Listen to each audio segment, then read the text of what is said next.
SSC 2026 batch, তোমরা যারা এক বছর কিছুই পড়ো নাই, আজকে রবিবার তোমাদের গণিত পরীক্ষা। যারা কিছুই পড়ো নাই, তো যারা কোনো রকমে 33 পেয়ে পাশ করে আসতে চাও, তাদের জন্য আজকের এই ক্লাসটা। তবে যারা ভালো পড়ছো তাদের জন্য না, তোমরা চাইলে স্কিপ করতে পারো। যারা একদমই পড়ো নাই, তোমরা আমি আজকে যা বলি সেগুলো ফলো করো, এবং ফলো করলে মোটামুটি তুমি পাশ করে আসতে পারবা। সো দেখো, তোমাদের মোট সৃজনশীল আসবে হচ্ছে 8টা। 8টা সৃজনশীলের মধ্যে তোমাদেরকে দিতে হবে 5টা। আর এই 5টা সৃজনশীল থেকে তোমরা জ্যামিতি 2টা, জ্যামিতি থেকে 2টা আসবে, বীজগণিত থেকে 2টা আসবে, ওই পরিমিতি থেকে 2টা আসবে, পরিসংখ্যান থেকে 2টা আসবে। তো এইভাবে 4 বিভাগ থেকে 8টা সৃজনশীল আসবে, 5টা দিতে হবে। প্রত্যেক বিভাগ থেকে ন্যূনতম একটা দিতে হবে। সেখানে বীজগণিত থেকে একটা, তোমার জ্যামিতি থেকে একটা, পরিমিতি থেকে একটা, পরিসংখ্যান থেকে একটা। তো দেখো কিভাবে দিলে তুমি মোটামুটি পাস করে আসতে পারো। ইজি ইজি অধ্যায়গুলো আমরা আজকে চুজ করব। সো এখানে দেখো, তোমাদের বীজগণিত থেকে মোট 3টা অধ্যায় থেকে আসবে, 2, 3 এবং হচ্ছে 11। তো 11টা একটু কঠিন অনেকের জন্য, যা বুঝতে কঠিন লাগে। তো তোমরা 2 এবং 3 সেট ফাংশন এবং বীজগণিতের রাশি এখান থেকে দিতে পারো। দেখো, সেট ফাংশনটা খুবই ইজি। তো আমি এখানে 2 মাস্ট রাখলাম।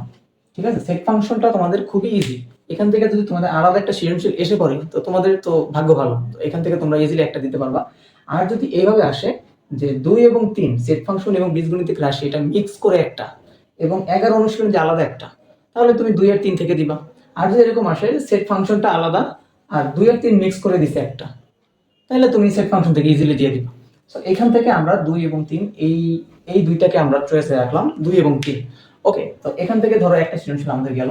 এবার আসে পরিমিতি এবং ত্রিকোণমিতি। পরিমিতি অংশের মধ্যে তোমার 9 হচ্ছে ত্রিকোণমিতি, 16 নাম্বার হচ্ছে পরিমিতি।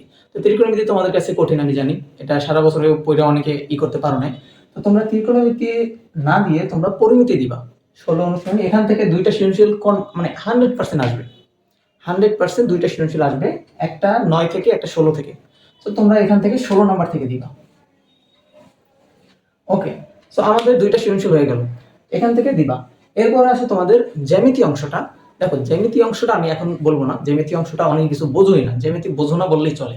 তো জ্যামিতি তোমাদের সম্পাদ্য এবং হচ্ছে উপপাদ্য এখান থেকে আসবে। তো তোমরা সম্পাদ্য না দিয়ে পারলে দিবা না, কারণ আঁকাঝোঁকি তোমরা সিস্টেম বুঝবা না। যারা আমি কাদের বলছি, যারা একদমই পড়ো নাই তার কথা। তোমরা উপপাদ্য দাও। উপপাদ্যটা দিলে কি হয়, তোমাদের আঁকাঝোঁকার ওইরকম ভেজালটা নাই। তবে ওই প্রমাণ করি যে প্রমাণ করো যে এত সমান এত, তো ওই জিনিসটা তোমরা প্রমাণ না বুঝলেও কিভাবে করতে হয় সেটা আমি দেখাই দিব আরেকটা ক্লাসে, কেমন জ্যামিতি দিয়ে করতে হয়। আজকে আমাদের যেটা জাস্ট পাস করার জন্য যতটুকু লাগে আমি ততটুকুর দিকে ফোকাস করবো। তো জ্যামিতি থেকে একটা উপপাদ্য তুমি দিয়ে দিবে, কেমনে দিবে আমি ট্রিক্স বুঝাই দেবো একটু পরে। এরপর আছে তোমাদের পরিসংখ্যান। তো আমাদের কিন্তু 4টা অলরেডি, 3টা হয়ে গেছে। একটা হচ্ছে বীজগণিত থেকে, একটা হচ্ছে পরিমিতি থেকে, শেষ। এবার হচ্ছে একটা তোমাদের পরিসংখ্যান থেকে। পরিসংখ্যান থেকে আমি, পরিসংখ্যান সবাই পারো আমি জানি, কে সারা বছর কেউ কিছু না পড়লেও পরিসংখ্যানটা অ্যাটলিস্ট পড়ছো, এই বিষয়ে কারো দ্বিমত নেই। এরপরেও যদি দুই একটা পাগল ছাগল থাকো তোমরা যারা পরিসংখ্যানও সারা বছরে পড়ো নাই, আমি বলবো যে ইউটিউবে হাজার হাজার ক্লাস আছে পরিসংখ্যানের, 10-15 মিনিটের মধ্যে পরিসংখ্যান বুঝতে পারবা, বেশি সময় লাগে না, খুব ইজি।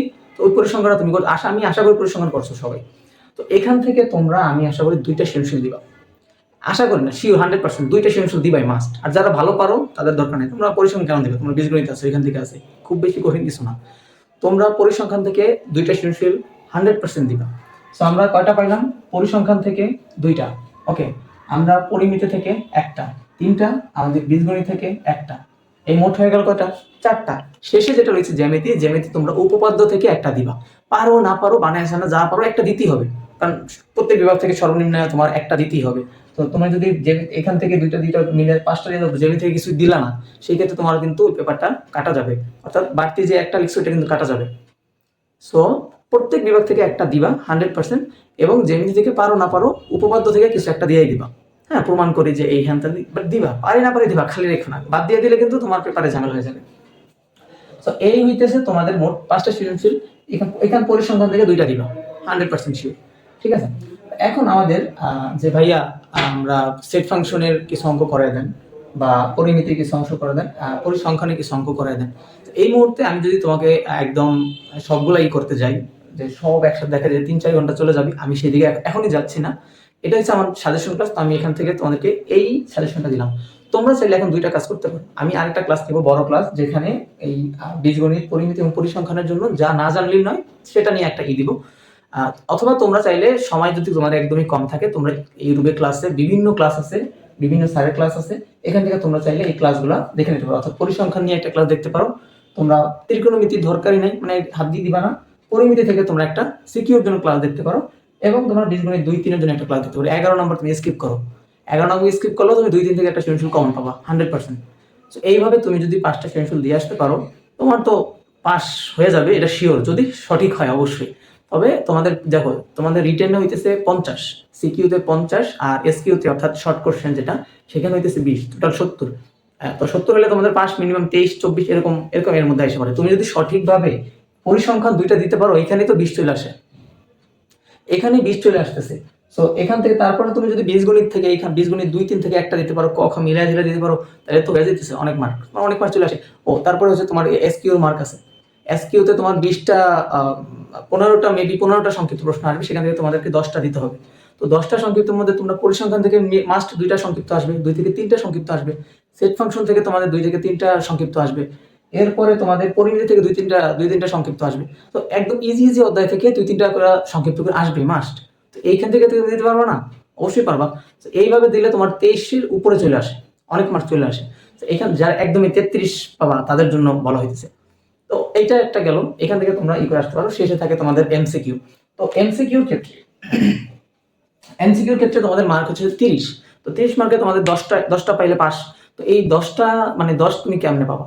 দেখো, তোমার আবারও সেই একই ব্যাপার, যে তুমি পরিসংখ্যা থেকে কয়েকটা এমসিকিউ আসতেছে, তোমাদের সেট ফাংশন থেকে কয়েকটা এমসিকিউ আসতেছে, তোমাদের আরো ইজি ইজি যে অধ্যায়গুলো, যেমন বীজগণিতের রাশি, এখান থেকে কয়েকটা সহজ এমসিকিউ আসবে, পরিমিতি থেকে সহজ এমসিকিউ আসবে।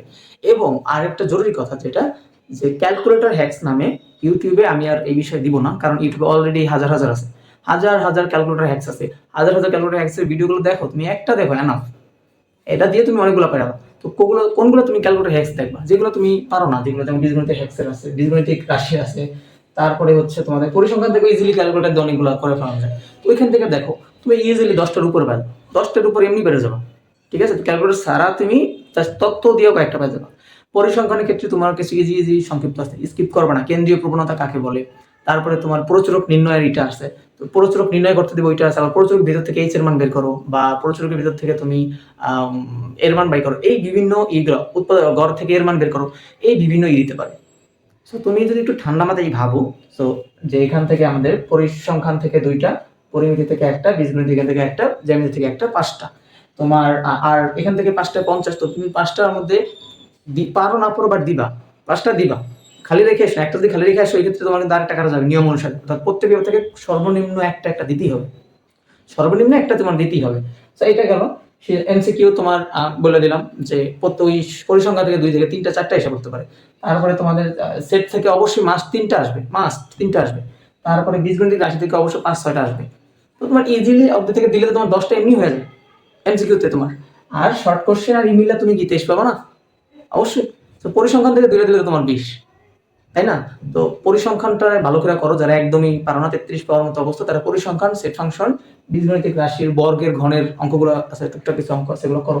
তুমি কোনো সৃজনশীলের গ পারো না, তুমি ক দাও, তুমি খ দাও, তো দিয়ে আস, কোনো রকমে তোমার 5 মার্কটা আনো, তোমার এতে হয়ে যাবে। ঠিক আছে? তো এই জন্যই আমি যা যা আজকে বলছি, এগুলো তুমি ফলো করতে পারো, তুমি মিনিমাম 33-এর উপর পাবা। যদি সঠিক লাগো, তোমার মার্ক আরো বাড়বে। ঠিক আছে? আর যারা একদমই মানে ভালো করতেছো, তারা এই ফলো করতে যায় না। তোমরা যারা পড়ছো, সারা বছর পড়ছো, ই করছো, ভালো করে দেও, তোমরা তোমাদের নর্মাল মতো পরীক্ষা দাও।